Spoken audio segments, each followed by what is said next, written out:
అందరికీ నమస్కారం అండి. ఈరోజు పెట్ల గణేష్ ప్రెస్ మీట్ ఒకటి పెట్టాడు. సోడు పప్పగడు ఇడు ఓడిపోయిన దగ్గర నుంచి చిలక జోస్యాలు అవి చెప్తున్నట్టున్నాడు. గబ్బార్ రెస్క్ ర్యాంపులో నాట స్కామ్ జరిపోతాడు త్వరలోనే. ఇది తెలిసి వీడికి స్కామ్లు అవి చేయడం అది మరి నీకు తెలిసినట్టు మా అయ్యన్ పాత్రుడి గారికి మా తెలుగుదేశం పార్టీ వాళ్ళకి తెలియదు. గతంలో 2500 టన్నులు ఇసుకపోయిందని చెప్పేసి మా తెలుగుదేశం నాయకులు మా కార్యకర్తలు అయ్యన్ పాత్రుడి గారు కంప్లైంట్ నీ మీద ఇచ్చారు. ఆ రోజు కంప్లైంట్ ఇవ్వడానికి వెళ్తుంటే నువ్వు పోలీసులతో ఆఫ్ చేయించేసి ఎవరిని వెళ్ళకుండా అవసరట్లై చేయించు. అంత భయం ఎందుకు నీకు? ఆ ఇసుక తినేపోతేనే అదేనా గాలిలోంచి కానీ వచ్చిందా ఇసుక? ఎవరు తెచ్చారా? మీ ప్రభుత్వంలో మీరే అక్కడ డంప్ చేశారు. అక్కడ లెక్కలు చూడమని అయ్యన్ పాత్రుడి గారు కలెక్టర్ నాళ్ళని పంపించారు. చూడలేనట్టు నువ్వు పేపర్లో ఏమని ఇచ్చారో అయ్యన్ పాత్రుడి గారు పూర్తి దాని మీద ఎంక్వైరీ చేసి ఎవరు తప్పు చేశారో ఎంత ఇసుకుందో ఏటనేది అని చెప్పేసి ఎంక్వైరీ చేయమని కలెక్టర్కి అప్ చెప్పారు. అది దేనికో తెలుసా నీకు? మీ ప్రభుత్వం మీరు డంప్ చేసిన అక్కడ తేడా పాడ వచ్చిందనుకో నీకు పులుసు తీసేస్తారు పోలీసులు. ఇంకా నీకు తెలియదేమో. ఎర్రా నువ్వు పెద్ద కబుర్లు ఆడుతున్నావు. నీలాంటి పనికినా కొడుకులు బోకర్నా కొడుకులు చెప్తే అయ్యన్ పాత్రుడి గారి మీద ఎలాంటి నిందలేసినా సరే ప్రజలైతే నమ్మర్రా. మీ గురించి మొత్తం చిట్టా తీస్తున్నారు. మీరు అనుకుంటున్నారు తెలుగుదేశం పార్టీ గెలిచేసింది, అయ్యన్ పాత్రుడి గారు స్పీకర్ అయిపోయారు, తెలుగుదేశం పార్టీ కార్యకర్తలందరూ ఇంట్లో ఉండి పండగలు అవి చేసుకుంటున్నారు అనుకుంటున్నారేమో. మొత్తం మీ డేటా చిట్టా మొత్తం తీస్తున్నారు.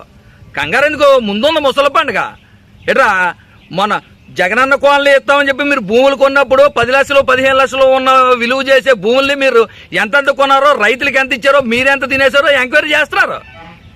ఇంకా నీకు తెలియదేమో. జగనన్న కాలనీలో ఇల్లులు కట్టిస్తామని చెప్పేసి డబ్బులు దెబ్బి మీ నాయకులు, మీ పనికిమాల నాయకులు, మీ చెంచాగాళ్ళు డబ్బులు దెబ్బి కట్టడం మానేసి ఇల్లు అలా పునాదుల వరకు తీసి వదిలేసి తిరిగి డబ్బులు అడిగితే తన్నారు మీ ఓళ్ళు. వాళ్ళందరి పేర్లు కూడా బయటకు తీస్తున్నారు. ఉద్యోగాలు ఇప్పిస్తామని మీ కౌన్సిలర్లు ఇన్ఛార్జీలు ఎంతమంది దగ్గర డబ్బులు తెప్పారో మీ వాళ్ళు మీటింగ్ పెట్టి కొనుక్కో, కూర్చోబెట్టి అడుగు. అదవుతుందా? ఎవరో ఊరుకునే పరిస్థితి అయితే లేదు. ఒకరికి పులుసు తీసేస్తారు, నీకు మోకాలు చెప్పులు తీసేస్తారు. ఒక నా కొడుకులకి తప్పు చేసిన ప్రతి ఒక్కరు కూడా చట్టపరమైన చర్యలు ఏవి ఉన్నాయో అవన్నీ కూడా తీసుకుంటారు. మీరు అనుకుంటున్నారు పట్టించుకోలేదు అనుకుంటున్నారేమో. నువ్వు స్కాముల గురించి వాటి గురించి మాట్లాడుతున్నావు. నీ వెనకాల ఉన్న వాళ్ళు గంజా వ్యాపారం నువ్వు 5 సంవత్సరాలు ఎవరెవరితో తెంచావో, ఎవరెవరు గంజా వ్యాపారాలు చేశాడో మొత్తం లిస్ట్ తయారు చేస్తున్నారు. నువ్వు మమ్మల్ని కామెంట్ చేసేవాడు. నువ్వు ఇంకా జరిగిపోద్దట. జరిగిపోరు వేర్రా. అక్కడ జరిగితే నిన్ను తీసేస్తారు ముందు ముడుకులు. మేమే అక్కడ డంప్ చేయలేదు. ఇసుక తిని తెచ్చింది ఇసుక నువ్వు, అమ్మింది మీరు. ఇప్పుడు దాకా ఏం చేశారన్నదని నీకు తెలియాలి. అందులో ఏం జరిగిందన్నదని. నువ్వు పెద్ద కబుర్లు ఆడుతున్నావు, సొల్లు కబుర్లను. నువ్వేదో జోకేసేస్తే నీ పక్కన కూడా ఉన్నాడు పొలిటికల్ బోకర్గాడు. ఆడు నవ్వేస్తున్నాడు. ఆడు పేరు చెప్పడం నాకు ఇష్టం లేదు కానీ ఆడు కూడా నవ్వాడు. ఒరే ఆడు బతికేటో తెలుసా మీ అందరికీ? ఈడు 10 లక్షలు, ఈ పార్టీ వాడు 10 లక్షలు ఇస్తే మరుసటి రోజు ఇంకో పార్టీ వాడు 10 లక్షలు 10,000 ఇస్తే అట్టే పోతాడు.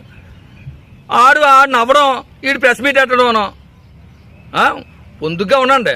పనికిమాల నా కొడుకులు మీలాంటి నా కొడుకులు ప్రెస్ మీట్ పెడితే సరే ఎవడన్నా నమ్ముతారు అనుకున్న జనాలు బుద్ధి చెప్పి మమ్మల్ని పక్కన కూర్చోబెట్టారు. పొందుగా ఉండండి. మేము మీలాగా అడ్డుగోలుగా ఎవడన్నా సరే మిమ్మల్ని ఏలెత్తి చూపెడితే వాళ్ళని తీసుకెళ్లి బొక్కల్లో పెట్టించేయడం, లేకపోతే వాళ్ళ మీద తప్పుడు కేసులు పెట్టడం అలాంటివి మేము చెయ్యం. మీరు ఏం చేశారో జనాలకి చూపించి జనాల చేత చెప్పులతో కొట్టించే రోజులు తొందరలో ఉన్నాయి. కంగారు పడకండి.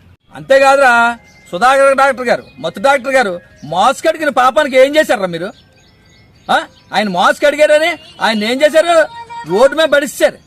రోడ్డు మీద పడిస్తే ఆయన ఉద్యోగం తీసేసి ఆయన ఎంత అరెస్ట్ చేశారా మీరు?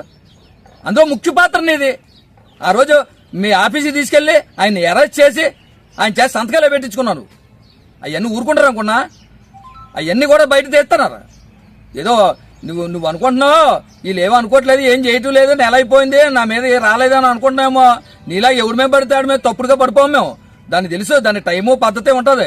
మీ అరాచకాలు అన్యాయాలు అన్నీ కూడా బయటని పెడతారు. ఊరుకునే పరిస్థితి అయితే ఎట్టి పరిస్థితిలోనే లేదు. ప్రజలు కూడా గమనించాలి. అందరూ కూడా ఇలాంటి తప్పున్నా కొడుకులు పేలాపలు మాత్రం మీరు దృష్టిలో తీసుకోకండి. అయ్యన్ పాత్రుడి గారు దీని మీద పూర్తి ఎంక్వైరీ చేస్తున్నారు. ఇసుక కూడా ఎలాగొచ్చింది, అక్కడికి ఎంత అయిందో కూడా త్వరలోనే చెప్తారు. అందరూ కూడా గమనించవలసిందిగా కోరుతున్నాం. నమస్కారం.